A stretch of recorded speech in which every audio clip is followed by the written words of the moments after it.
Then the bedroom and living room, what we had just had a bed and a dresser in it, and that was it. Then we had a porch. Thank heavens for that porch, because that's where all our shoes and our coats went. We didn't have a closet. There was no closets. And it was Uncle Floyd's dad that owned the house. And when it came rent time, he said, "You kids, he gave us 2 months rent free there." So that helped us. And so Dad was working at the railroad during that time, and so like a 9 to 5 kind of thing, or how did that work? No, he'd leave early. A lot of times he'd have to be out there by 7. He'd leave by 6. And then wouldn't get home till after 5. And we were on that for a little while, and then he took a job with a farmer at Round Lake. And after that, then in April of 1953, we moved to Ocheyedan, and he worked for Ray Hormel on the farm. So tell me about that transition from living at your grandma's home near your dad and your sister, and then going to an apartment in a different town, and your new husband being gone all the time. It didn't bother me. I never had the closeness at home. It didn't bother me at all. And it's real strange. So the alone time wasn't anything new? No. I was perfectly content. I did a lot of embroidering. I loved to read. And Hurley's mom lived here in town, and she was almost like a sister to me. She was great. Everybody should have a mother-in-law like her. Her mom and I had more fun. Probably the most fun I ever had in my life has been with Hurley's mother. And we did have fun. So do you feel like you really sensed a big change in the fact that you could now have fun, and there wasn't the rigidity that you had grown up with? Oh, definitely. You had the freedom to decide how you were going to spend your day, and you didn't have someone looking over your shoulder. No, Hurley's mom was just great. They were pretty outgoing. His family was pretty outgoing too, because of they were playing in all the bands and doing the dances and stuff. So they were. Yeah. While you were growing up, where you were being told not to play music, that's how they made their living and had fun. And that was so. And I think my dad and them would have been way different too if, but Grandma was very rigid. I mean, everything was foolishness. So many things. And so I knew at home if I wanted to just stay out of trouble to read a book, that was safe. That, or I'd spend lots of time out in the barn playing with the cats or the dog. And because Grandma, and I can understand, she was getting older. And, she was 50 when she took me. So that's quite an undertaking. Or 52, I think. So tell me a little bit about the town. You moved to Ocheyedan, Iowa. And so tell me a little bit about what the town was like when you first moved there, and then kind of how it's changed over the years. Oh, goodness. It used to be a lively town. You'd go uptown on a Saturday night, and there was all kinds of cars, and everybody you knew was up there, and they were all in they had 3-4 different cafes.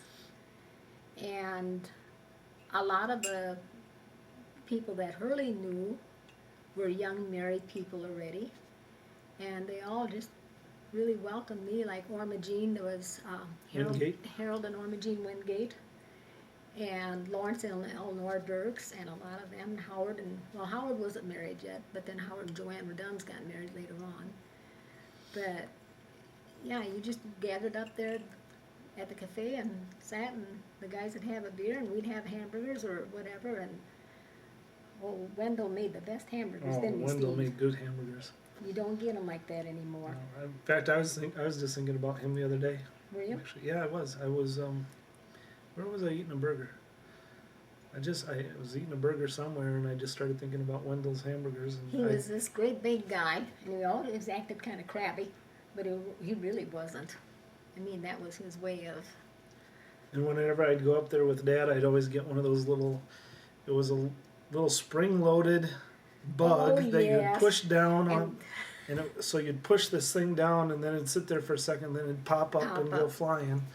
Those little spring-loaded bug the or idea was whatever, you were supposed to put it in front of somebody that wasn't expecting it, you know, and then it yeah, just pops I up. remember that. Oh, is that what it was? I just thought it was a toy. No, but well, it was, I but suppose it was a you prank you were type supposed thing, to huh? put it in front of somebody and then let it pop up in front of them, and, Oh, okay. but. Well, I had a blast you with had a them. few of them, didn't you? Yeah, I had a few of those. So, They were a but- blast. yeah. Then if we didn't feel like making supper, sometimes we'd send the kids up and go up to Wendell's and get us half a dozen hamburgers. Yeah, I remember going to Boy. Wendell's a lot as a kid. And lots of tomato and onion on them, and Mhm. big hamburger, and And he had a pinball machine. yeah. And he always fried the buns. Yep. Always toasted the buns. Hmm. And he was a good old cook. But, yeah, the streets were full on And then I Saturday remember after he quit, was it Bowerly's that took? No. No. Who took over? Waters? nights. No. Who was it? Jensen's. They were in there Yeah, for a while. they had it for a little while, but there was But there was somebody else before there. that. But I remember over. whoever it was, they had the Ocheyedan burger then after Wendell was Yeah, gone, but and it it- wasn't good. But it was a big. Great big one, It but was it a just great big didn't, one.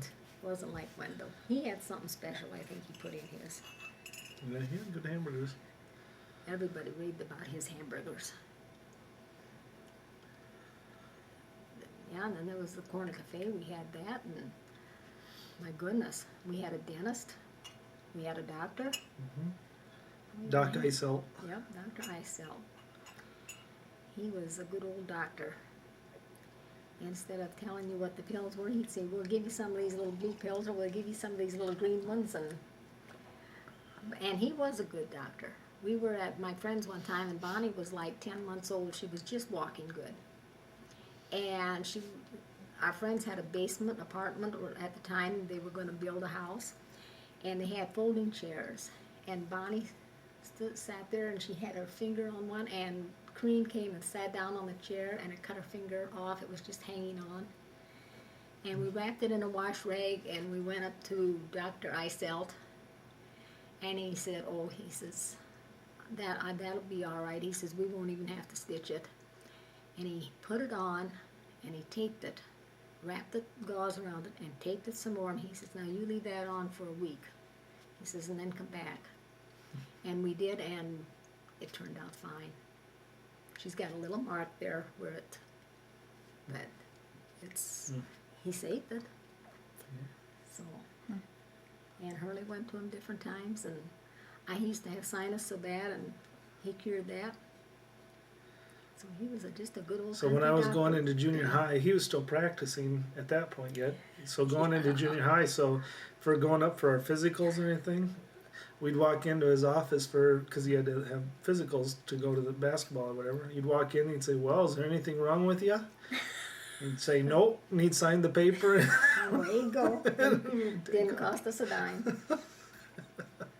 It's pretty good. It was like, boy, the best I can think of is the movie Doc Hollywood, the old guy on that movie. Same type of thing, just this old doctor Yeah. from, so even though I was growing up at that point, 70s and early 80s, I would say he was still doctoring though, like it was in the 40s or 50s. Oh, definitely. That's how he doctored. So, you'd walk in there and stuff was still like it was Yeah. in the 40s or 50s. Well, he delivered Dave at home. Had him at home. Came in on UPS truck, delivered him. Yeah, I wish. Poor old Doc Isel, he came that night, and he had to lay on the davenport, he put his rubber gloves on, and I can still see him laying there sleeping like this with his hands up so he wouldn't get his hands. Yeah, he was a good old Doc. And he had a guy that stayed with him. He was an Indian from the Indian reservation. He didn't have a home, and Doc told him if he'd help him around with the things, why he supported him. His office is the house uptown now that's really fancy, the one up The on Main great Street. big one.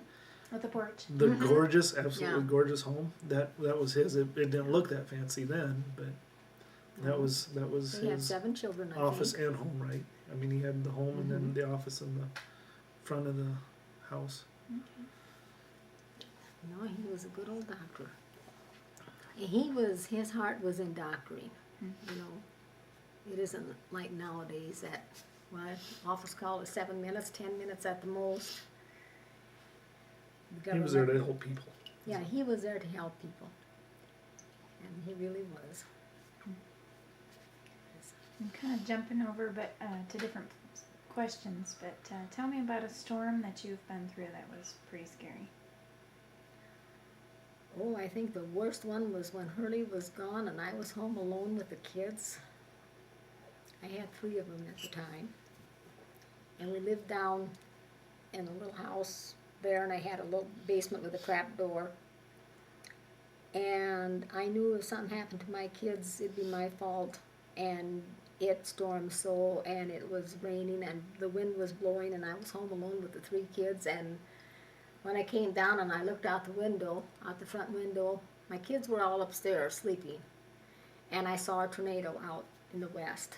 And I had to go back upstairs and get those kids and get them downstairs. That was, and Hurley was gone on road work, and that was the scariest for me, I think. And then, yeah, it had gone around town, or south of town here, and it took a lot of outbuildings and houses and things that night. So. Any other storms come to mind?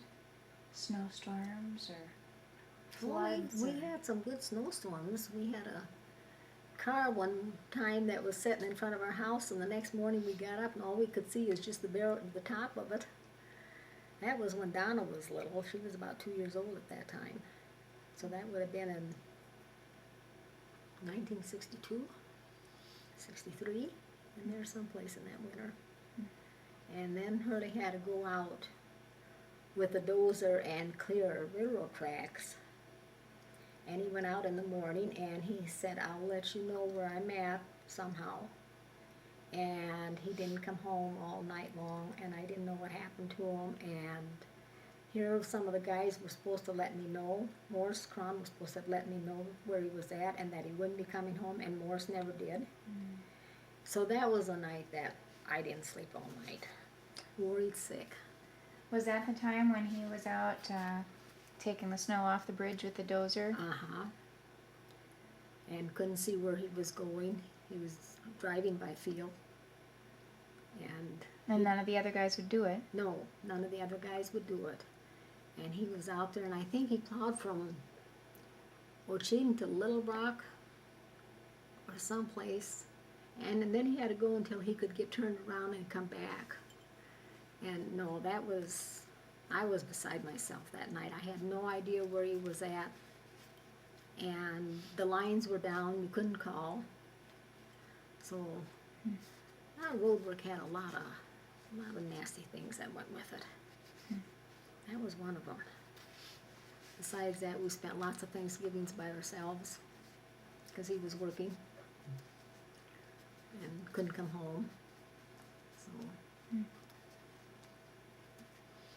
Tell me about a funny camping trip that you've gone on, or a funny trip or Camping? something. Did you guys ever camp? No. Didn't you? I don't think they ever camped. My idea of camping was sleeping in a motel room. And Hurley always said I camped out all week. He wasn't going to go on the weekend. Okay, so you never went camping? I never went camping with my parents once. No. Never. I went with my Uncle Ronnie once. We never went camping. We went up to Lake Chautauqua. Yep, that was. And we stayed in a cabin. I got lots of memories from that. And Hurley was trying to teach Steve how to fish. Steve was probably what, 5? You know, I don't remember how I was little, but I don't remember how old I 5, was. 6. I was about that age. And he got them all set up on shore and threw his line out, and Steve was holding it, and Hurley was getting his and had his out, and I'd hear him say, Steve, you gotta hold that line quiet. He said, hold it still. Dad, I got one. And pretty soon, Hurley would have his out there, and Steve would be waving his around, and he said, son, how many times have I told you, you gotta hold that line still. Steve says, I got another one, Dad, I got another one. And what'd you do, catch 5? I don't know. Nice crappies, but 5 or 6 crappies, and Hurley caught one in all that time. So we